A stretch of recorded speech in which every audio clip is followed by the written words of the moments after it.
नमस्कार दोस्तों, स्वागत है आप लोगों का इस वीडियो में। दोस्तों, इस वीडियो में हम इकाई 9 जिसका नाम है समांतर रेखाएं, इसका अध्ययन करेंगे। तो आपको जैसा कि पता है कि सबसे पहले हम थ्योरी पोर्शन को देखते हैं, जो भी पार्ट शुरू करते हैं। तो सबसे पहले हम समांतर रेखाओं की थ्योरी पोर्शन को देखेंगे, उसके पश्चात अभ्यास में अंकित सारे के सारे क्वेश्चन को। आइए सबसे पहले हम थ्योरी पोर्शन को देख लेते हैं। यदि एक ही तल में स्थित दो रेखाएं आगे बढ़ाने पर कहीं ना मिले, अर्थात उनके बीच की दूरी सदैव बराबर हो, तो इन रेखाओं को समांतर रेखाएं कहते हैं। आशा करता हूँ आपको समझ में आ गया होगा। यहाँ से यदि आपने नहीं समझा है तो यहाँ पर देख सकते हैं आप लोग। देखिए, आपको कहा गया है कि यदि दो रेखाएं एक ही तल में, इन रेखाएं एक ही तल में हमने लिया है, इनको कितना भी, आपको कहा गया है कि इनको कितना भी आगे बढ़ा दिया जाए, कितना भी बड़ा, 2 किलोमीटर 4 किलोमीटर, चाहे जितना अनंत तक बढ़ाया जाए इनको, तो ये क्या है, ये मिले ना आपस में। ठीक है, इनके बीच की दूरी जो है सदैव बराबर रहे। यहाँ पे जैसा कि आप देख सकते हैं, तो इन्हें हम समांतर रेखाएं कहते हैं। तो इन दोनों रेखाओं को हम समांतर रेखा कहते हैं। आशा करता हूँ समझ में आएगा। दूसरा पॉइंट आपको कहा गया है, एक ही रेखा की समांतर दो रेखाएं परस्पर समांतर होती है। ये क्या कहा गया है, आइए मैं आपको इसको भी समझाता हूँ। तो इस पॉइंट को समझने के लिए यहाँ पर आप देख सकते हैं, जैसे आपको कहा गया है एक रेखा की समांतर दो रेखाएं समांतर होती हैं। तो एक रेखा ये हो गई, तो इसके समांतर ये, इसके ऊपर यदि एक रेखा खींची जाए तो ये भी इसके समांतर होगी और ये भी इसके समांतर होगी। ठीक है, यदि आप इसके समांतर और भी रेखाएं खींचना चाहें तो ऊपर भी खींच सकते हैं, नीचे भी खींच सकते हैं, अर्थात और भी रेखाएं इसके समांतर होंगी। तो यही इस पॉइंट के कहा गया है। अगले में आपको कहा गया एक ही रेखा के समांतर दो रेखाएं परस्पर प्रतिच्छेद नहीं कर सकती। एक ही रेखा की समांतर दो रेखाएं, जैसे कि देखिए इस रेखा के समांतर, इस रेखा के समांतर यदि ये रेखा है, ये रेखा और ये रेखा दोनों यदि समांतर है, तो ये दोनों रेखाएं कभी प्रतिच्छेद नहीं कर सकती। जैसा कि इसमें आपको बताया गया कि प्रतिच्छेद नहीं कर सकती, तो यही बात है कि प्रतिच्छेद नहीं कर सकती। यदि वो प्रतिच्छेद कर देती हैं तो वो दोनों समांतर रेखाएं नहीं होंगी। आगे कहा गया है एक ही रेखा पर लंब रेखाएं परस्पर समांतर होती हैं। एक ही रेखा पर, मान लेते हैं यह कोई रेखा है और इस पर दो रेखाएं लंब हैं। लंब का मतलब आप समझते हैं, दो रेखाएं हों, इस पर 90 अंश का कोण बनाती हूँ। तो यहाँ पर 90 अंश का कोण बना रही है।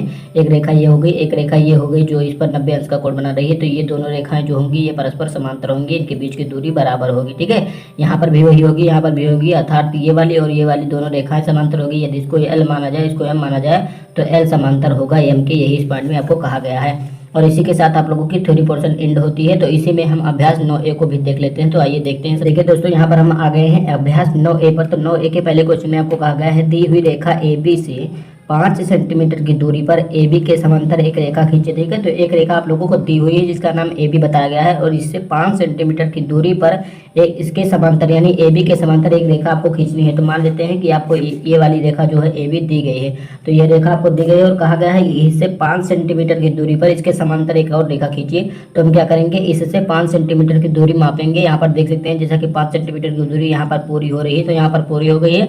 अब इसके समांतर हमें एक रेखा खींच देंगे होनी चाहिए, जिससे कि इन दोनों के बीच की दूरी में कोई परिवर्तन ना हो। यहाँ से लेकर यहाँ तक की दूरी, जो यहाँ से लेकर यहाँ तक की दूरी है, वही यहाँ तक लेकर यहाँ तक की दूरी होनी चाहिए, अर्थात दोनों दूरियां बराबर होनी चाहिए। तो AB और इसको मान लेते हैं CD, तो AB समांतर हो जाएगा CD। और यही आपको कहा गया है कि AB के समांतर एक रेखा 5 सेंटीमीटर की दूरी पर खींचे। तो इस प्रकार से देख सकते हैं आप लोग, हमने सांकेतिक रूप में लिख दिया, आप लोगों को यहाँ पर ड्रा करके चित्र भी दिखा दिया। अब देखते हैं दूसरे क्वेश्चन को। दूसरे क्वेश्चन में आप देख सकते हैं, आपको कहा गया है किसी दी हुई रेखा के बाहर स्थित बिंदु से होकर जाने वाली एक समांतर रेखा खींचे। आपको कहा गया है किसी दी हुई रेखा के, तो मान लेते हैं ये दी हुई रेखा है आप लोगों को, इस जिसका नाम आप लोगों को AB दिया गया है, ये आप लोगों की दी हुई रेखा है। तो कहा गया है इस रेखा के बाहर एक बिंदु से, मान लेते हैं या वह बिंदु है, तो इस बिंदु से जाने वाली एक इसके समांतर एक यहाँ से जाने वाली एक ऐसी रेखा खींचे जो इसके समांतर हो। तो यहाँ से हम कैसे खींचेंगे कि ये समांतर हो इसके, तो हम सबसे पहले यहाँ से लेकर यहाँ तक की दूरी को नाप लेंगे, और ये दूरी को हम इस प्रकार से करके स्ट्रेट लाइन में एकदम इसको सीधा हम खींचेंगे। इस प्रकार से खींचेंगे कि तनिक भर भी टेढ़ा ना हो। ठीक है, तो ये इनके बीच की दूरियां सदैव बराबर हो, जो यहाँ से लेकर यहाँ है, यहाँ से लेकर यहाँ की दूरियां दोनों बराबर होंगी। तो ये दोनों रेखाएं परस्पर समांतर होंगी। अथवा एक काम और भी आप कर सकते हैं, क्या कर सकते हैं, इस पर एक लंब रेखा खींचिए। रेखा का अंत बिंदु होगा, जैसे आप ऐसे खींचेंगे तो इसका जो ये अंत वाला बिंदु होगा, इससे आप लोग सीधी रेखा खींच दीजिएगा, तो ये रेखा इसके समांतर हो जाएगी। यही आपको कहा गया है कि एक बिंदु के बाह्य क्षेत्र से, जो आपको बाह्य बिंदु दिया गया है, ये बाह्य बिंदु से इसके समांतर एक रेखा खींचे। तो ये एक रेखा हमने खींच दी। अब यहाँ पर आप लोगों को दिया गया है क्वेश्चन में कहा गया है पार्श्व चित्र में चित्र ABC के आधार। तो यहाँ पर आप देख सकते हैं जो ABC आपको त्रिभुज दिया गया है, इस त्रिभुज का आधार क्या है, BC है। यहाँ पर आप देख सकते हैं वही इसमें बताया गया है BC के समांतर DE, तो BC के समांतर ये वाली रेखा है, ये वाली रेखा, ये वाली रेखा परस्पर समांतर है, आपको बताया गया है। और कहा गया है और FG रेखा खंड खींचे गए हैं, तो ये भी ये रेखा और ये रेखा तीनों आपस में समांतर है, ठीक है, यही आपको कहा गया है। अब आपको कहा गया है निम्नलिखित प्रश्नों के उत्तर दीजिए, निम्नलिखित के उत्तर दीजिए। तो पहला आपको कहा गया है कितने समलंब है, तो समलंब आपको आकृति पता होना चाहिए, कैसा होती है समलंब, कैसे होती है एक समलंब, तो आपको पता होना चाहिए इस प्रकार से कुछ होती है समलंब की आकृति, ठीक है। तो इसको मान ये है समलंब की आकृति, इस प्रकार से बनती है। तो इसमें देखिए आपको कहाँ कौन से समलंब बनते हुए दिखाई दे रहे हैं, जो कि आपको पहले क्वेश्चन में पूछा गया। तो यहाँ पर मैं लिखता हूँ कि तीसरे के पहले में कौन कितने समलंब होंगे, तो मुझे 3 समलंब दिख रहे हैं। तो पहले मैं यहाँ पर लिख देता हूँ कि इसमें 3 समलंब होंगे। यहाँ पर मैं बताता हूँ तीनों समलंब के नाम क्या होंगे।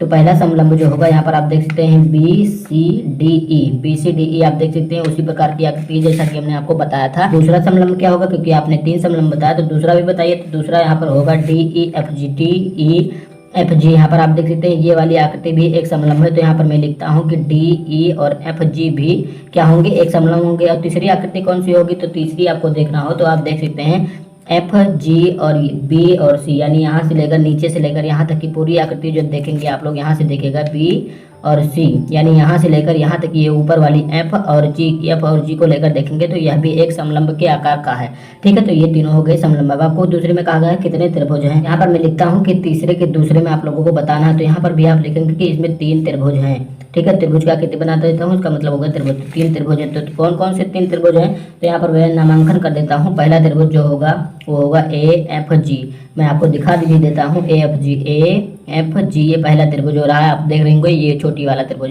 दूसरा त्रिभुज कौन सा होगा, दूसरा त्रिभुज ADE होगा। तो दूसरा त्रिभुज भी मैं यहाँ पर लिख देता हूँ जिससे कि आपको आसानी रहे। तो यहाँ पर मैंने लिखा AD और E, दूसरा त्रिभुज यहाँ से लेकर यहाँ तक की दूसरा त्रिभुज। और तीसरा त्रिभुज कौन सा है, A और B और C, ये तीनों आप जानते ही हैं पूरा एक त्रिभुज है आपको, जैसा कि क्वेश्चन में भी दिया गया था। तो ABC भी एक त्रिभुज है।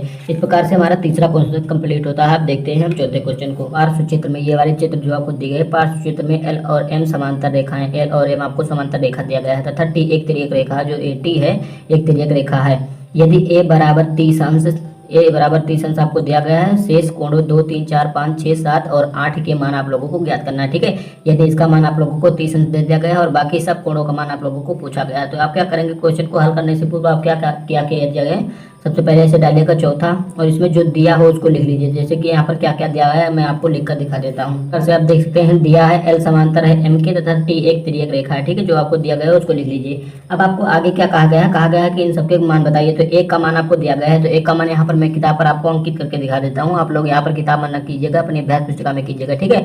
तो 30 अंश इसका मान दिया गया है। तो आपको पता है ये वाला क्या होगा, ये सम्मुख कोण होगा, इसका सम्मुख कोण होगा। तो ये भी कितना अंश का होगा, ये भी 30 अंश का ही होगा, 3। जब ये 30 अंश का होगा, ये एक समांतर रेखा द्वारा एक समांतर रेखा पर तिर्यक रेखा द्वारा बनाया कोण है। तो ये वाला कोण इस वाले कोण के बराबर भी होगा। देखिए ये भी एक समांतर रेखा है, तिर्यक रेखा द्वारा यहाँ पर भी बन रहा है कोण। तो ये 30 अंश का, तो ये भी 30 अंश का होगा। और ये भी सम्मुख कोण होगा, तो इसका ये भी 30 अंश होगा। और ये कितना अंश का हो जाएगा, अब देखिएगा आप लोग, ये 30 ही अंश है, 130 नहीं है, इसका नाम है 1।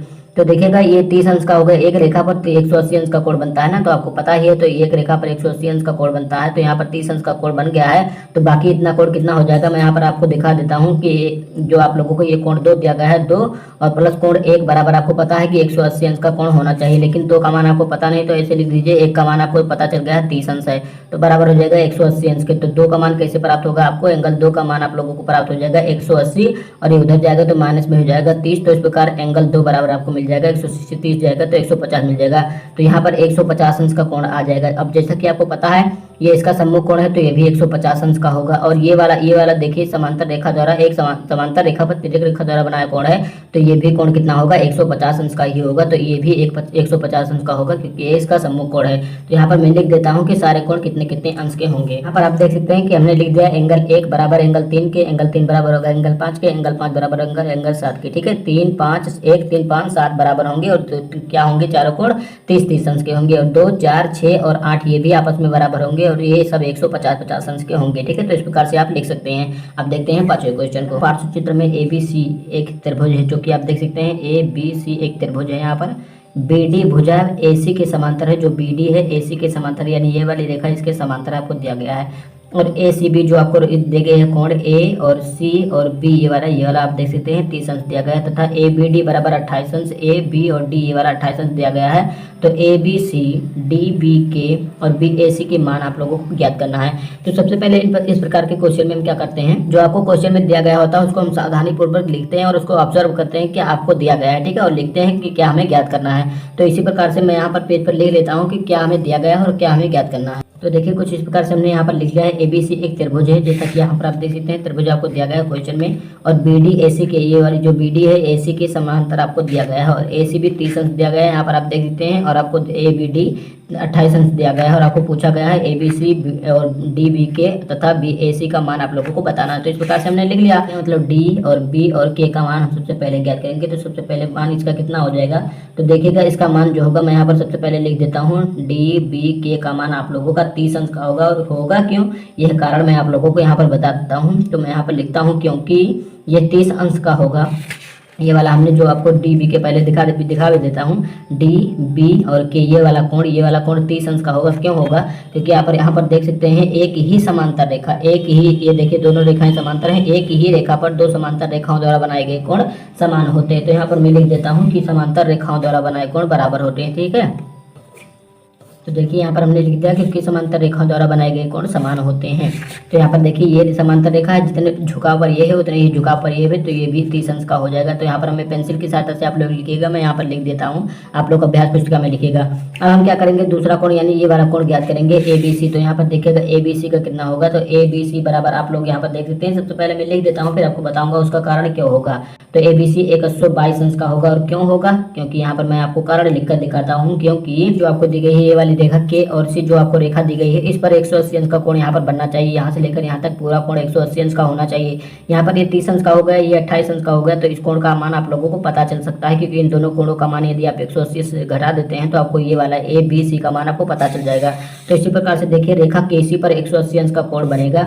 तो किस प्रकार से बनेगा, देखिए एंगल डी बी के जो आपको पहले ज्ञात किया हमने, डी बी के ये वाला कोण और ए बी डी ये वाला कोण और ए बी सी तीनों कोणों का मान 180 अंश के बराबर होगा। इन दोनों का मान आप घटा दीजिएगा। तो देखिए इस प्रकार से 30 लिख दिया, इसका मान आपको 28 दिया गया था, और ए बी सी आप लोगों को ज्ञात करना है। तो ए बी सी यहाँ पर हमने लिख दिया, ये बराबर होंगे 180 अंश की, ठीक है। इन दोनों को जोड़ लीजिए, ये हो जाएंगे 58 के बराबर, और प्लस का एंगल ए बी सी हो जाएगा, और ये बराबर हो जाएगा 180 अंश के बराबर। तो एंगल ए बी सी आपको ज्ञात करना है, तो ए बी सी मैं यहाँ पर रखता हूँ और बराबर 180 अंश हो जाएगा। इसको उधर ले जाते हैं तो माइनस में हो जाएगा 58 अंश, ठीक है। अब देखिए एंगल ए बी सी का मान कितना हो जाएगा, इसको घटाएंगे तो आपको 122 अंश मिल जाएगा। तो इस प्रकार से आप देख सकते हैं, इसीलिए हमने यहाँ पर लिख दिया था कि एंगल ए बी सी का मान 122 अंश का हो जाएगा। अतः आपको यह समझ में आ गया होगा। अब देखिएगा एंगल जो आपको अगला एंगल पूछा गया है बी ए सी, तो बी ए सी का मान कितना होगा, मैं यहाँ पर लिख देता हूँ 28 अंश होगा। और क्यों होगा, ये एकांतर कोण है, मैं आपको दिखा भी देता हूँ कि एकांतर कोण किस प्रकार से है। ए और सी इसका मान आप लोगों को पूछा गया है, तो इसका मान कितना हो जाएगा, 28 अंश हो जाएगा, क्योंकि यहाँ पर देख सकते हैं इसका एकांतर कोण ये है, तो एकांतर कोण बराबर होते हैं। तो इस प्रकार ये भी 28 अंश का हो जाएगा। तो यहाँ पर हमने लिख दिया बी ए सी बराबर 28 अंश का कोण होगा। आप देखते हैं छठवें क्वेश्चन को। छठवें क्वेश्चन में आपको क्या कहा गया है, पार्श्व चित्र में आर लंब है पी पर और आर लंब है क्यू पर, तो क्या पी समांतर क्यों आपको पूछा गया है। दूसरा भी इसी प्रकार से दिया गया है, चित्र आपको ये दिया गया है। तो इसमें जो दिया गया है उसको मैं लिख लेता हूँ, जो आपको पूछा गया है उसको भी लिख लेता हूँ, जिससे आपको थोड़ा सा समझने में आसानी होगी। जैसे कि यहाँ पर आप देख सकते हैं जो आपको दिया गया था, तो दिया है आप लोगों को आर लंब है पी पर तथा आर लंब है क्यू पर। ये लंब का चिन्ह है, प्लस का चिन्ह नहीं है, ठीक है। अब देखिए क्वेश्चन को हल करते हैं। तो देखिए क्वेश्चन में आपको कहा गया है क्या पी समांतर है, क्योंकि जो आपको पी ये दिया गया है ये समांतर है क्यू वाली रेखा के, यानी ये वाली रेखा परस्पर समांतर है। तो हाँ ये रेखा समांतर है। क्यों है, मैं आपको कारण बता देता हूँ, क्योंकि एक ही रेखा पर अंतरित लंब परस्पर समांतर होते हैं। ये एक ही रेखा पर हैं, जो पी और क्यू हैं दोनों एक रेखा पर लंब है। देखिए ये वाली रेखा जो आपको आर दिख रही है इसी पर दोनों रेखाएं लंब है। यहाँ पर देख सकते हैं दोनों रेखाएं लंब है, अतः यह दोनों रेखाएं समांतर होंगी, क्योंकि एक परिमेय था एक ही रेखा पर जो एक ही रेखा पर लंब परस्पर समांतर होते हैं। दूसरे में कहा गया है यदि पी समांतर है क्यू आपको दे दिया गया है, ये वाला इसके समांतर हो तथा एक बराबर 63 अंश दिया गया है, तो दो का मान आपको पूछा गया है। एंगल एक का मान 63 अंश दिया गया है, तो दूसरे का मान आपको पूछा गया है, तो एंगल दो का मान भी 63 अंश होगा। क्यों होगा, क्योंकि दो समांतर रेखाओं द्वारा एक ही रेखा पर अंतरित कोण बराबर होते हैं। दो समांतर रेखाओं द्वारा, देखिए दो समांतर रेखाओं द्वारा एक रेखा पर, एक तिर्यक रेखा पर अंतरित कोण समांतर होते हैं, ठीक है, या संगत कोण समांतर होते हैं, मतलब समान होते हैं। तो ये एक और दो दोनों बराबर होंगे आपस में। मैं इसको लिखकर आपको फिर होकर बता देता हूँ। क्योंकि एक ही रेखा पर अंतरित लंब परस्पर समांतर होते हैं, क्योंकि देख सकते हैं इस वाली रेखा R पर P और Q दोनों लंब हैं, अतः ये दोनों समांतर होंगे। आपको पूछा गया था, पहला क्यों पूछा गया था इसको मैं भी बता दिया। दूसरे में कहा गया है एंगल 1 बराबर 63 दिया गया है, तो 2 का मान बताइए। तो एंगल 2 बराबर भी 63 अंश होगा। दो, क्योंकि दो समांतर रेखाओं द्वारा एक रेखा पर अंतरित कोण बराबर होते हैं। तो देखिए दो समांतर रेखाओं, क्योंकि आपको ये दोनों बता दिया गया है कि दोनों समांतर हैं, P और Q समांतर हैं, तो दो समांतर रेखाओं द्वारा एक रेखा पर अंतरित कोण ये समान होते हैं, यानी एक बराबर होगा 2 के, अथवा आप लिख सकते हैं संगत कोण समान होते हैं। तो ये वाला और ये वाला दोनों संगत कोण है, अतः ये दोनों समान होंगे। इस प्रकार आप लोगों की एक्सरसाइज 9A कंप्लीट होती है। अगर वीडियो आपको अच्छा लगा तो वीडियो को लाइक, शेयर और चैनल को सब्सक्राइब करना ना भूलिएगा। धन्यवाद, मिलते हैं अगले वीडियो में।